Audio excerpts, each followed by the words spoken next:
अरमान, अभी और मिलू 3 गहरे मित्र थे जो एक छोटे से शहर में रहते थे।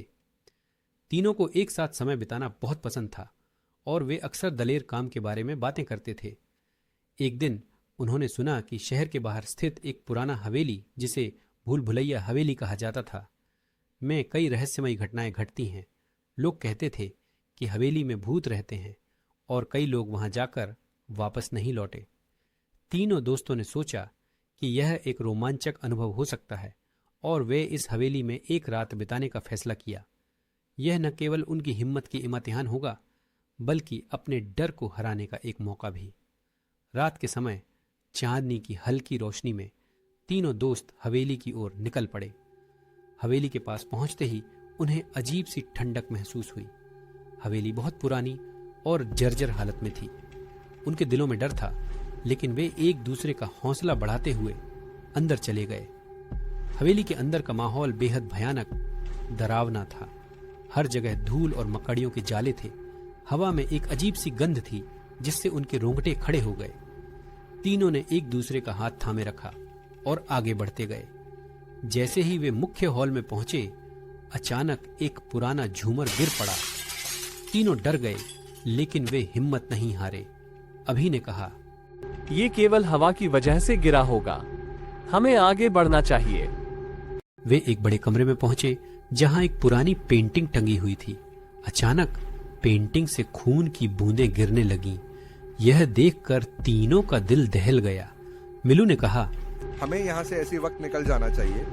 लेकिन जैसे ही उन्होंने दरवाजे की ओर कदम बढ़ाया, दरवाजा अपने आप बंद हो गया। कमरे में चारों तरफ अंधेरा छा गया और अजीब अजीब सी आवाजें आने लगीं। अचानक एक परछाई दिखाई दी। वह परछाई धीरे धीरे उनकी ओर बढ़ने लगी। तीनों ने अपनी पूरी ताकत लगाकर दरवाजा खोलने की कोशिश की, लेकिन दरवाजा नहीं खुला। अरमान ने डरते हुए कहा, क्या यह वही भूत है जिसके बारे में लोग कहते थे? अभी ने हिम्मत जुटाते हुए कहा, शायद, लेकिन हमें हिम्मत नहीं हारनी चाहिए। तभी परछाई उनके बिल्कुल सामने आ गई और कमरे में एक जोरदार हंसी गूंजी। तीनों दोस्तों की आंखों के सामने अंधेरा छा गया और वे बेहोश हो गए। जब उन्हें होश आया तो वे एक अजीब सी जगह पर थे जहां एक वृद्ध व्यक्ति बैठा था। वृद्ध व्यक्ति ने बताया, मैं इस हवेली का पुराना मालिक हूँ। यहाँ बहुत सालों पहले एक दुर्घटना में मेरी मृत्यु हो गई थी और मेरी आत्मा यहाँ फंस गई।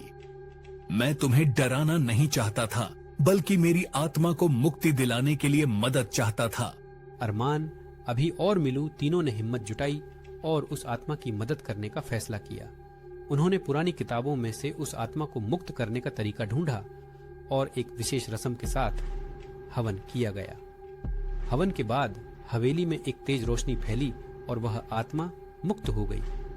हवेली का माहौल तुरंत बदल गया। तीनों दोस्तों ने अपनी हिम्मत और साहस के बल पर केवल अपने डर को ही नहीं हराया, बल्कि एक आत्मा को भी मुक्ति दिलाई। उस दिन के बाद अरमान, अभी और मिलू की दोस्ती और भी मजबूत हो गई। वे समझ गए कि डर का सामना करने से ही हमें हिम्मत मिलती है। उन्होंने सीखा कि मुश्किल हालात में भी हिम्मत नहीं हारनी चाहिए और एक दूसरे का साथ नहीं छोड़ना चाहिए। तीनों दोस्तों की यह कहानी हमें सिखाती है कि डर को हराने के लिए साहस की जरूरत होती है और सच्चे दोस्त हमेशा मुश्किल समय में एक दूसरे के साथ खड़े रहते हैं।